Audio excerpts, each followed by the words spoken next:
Hi, I'm Pierre Bouvard. I'm Chief Insights Officer at Cumulus Media and Westwood One.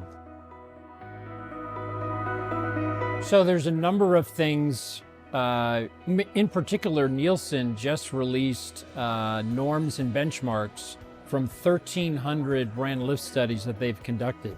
I think this is the largest trove of kind of brand lift studies ever released in podcasting, and the results kind of put an exclamation point on why podcasting works so well to brands. They showed basically a double-digit increase in awareness, purchase intent, ad recall, and recommendations. So I think that was, early in the year, but it was an amazing set of key findings that came out of that study.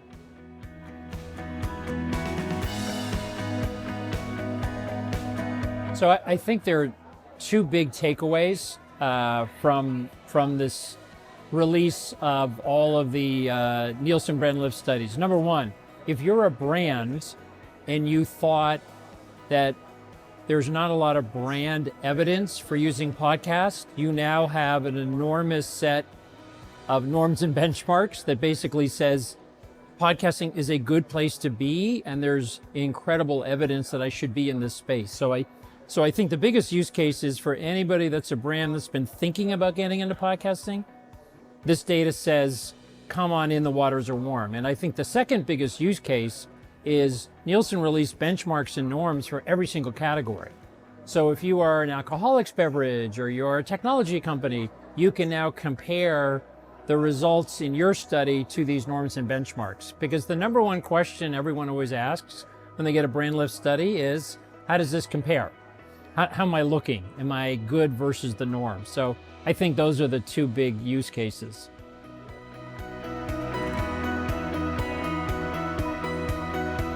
What we find is audio, unfortunately, is not in a lot of marketing plans. So our primary audience is to the non-users of audio to get them to come into audio. So that's why very little of what we release is specifically about Cumulus or Westwood One. It's more about the power of podcasting, the power of audio. So I spend most of my time meeting with marketers and brands that are not in audio, trying to get them to come into audio to either test it or put it in their media plan.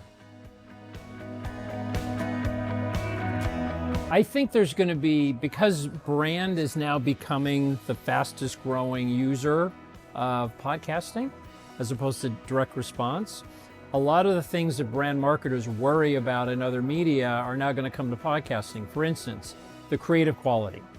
So I think we're going to be seeing a lot more pre-testing of podcast ads because brands want to know, is this ad going to resonate? Is the ad going to create purchase intent and brand favorability? There's a company that you're going to hear a lot more about called System One. They're a creative testing company, and they focus a lot on the amount of emotion that an ad creates. And the most successful ads create a feeling and an emotion rather than a long list of products and features. So I think emotion is going to become a big driver for creative quality.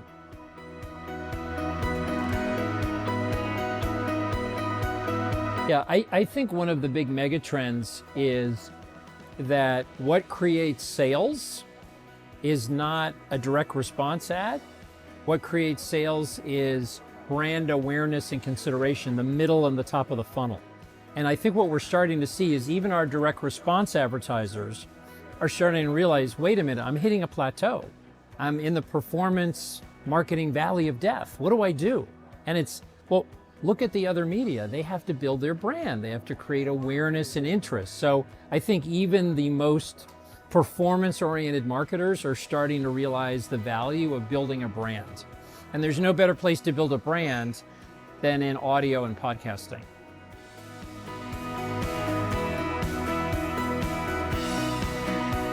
Beginning 5 years ago, I made the prediction that next year brand will become the biggest. And literally we had 5 years where brand spend and DR was flat. So I was wrong like 5 years in a row. So they've both grown. Last year was the first time that brand inched ahead. And I think it's inching ahead simply because a lot of the major obstacles to podcasting have been overcome. People said there's no scale. We're now reaching 60% of every major demo every month. Okay. Oh, you don't have brand safety. We now have several syndicated brand safety companies. There's no podcast brand lift measurement. Oh, we have lots of it. So I think what's happening finally is that marketers realize the major barriers to brands are gone, and now the waters are warm, come on in.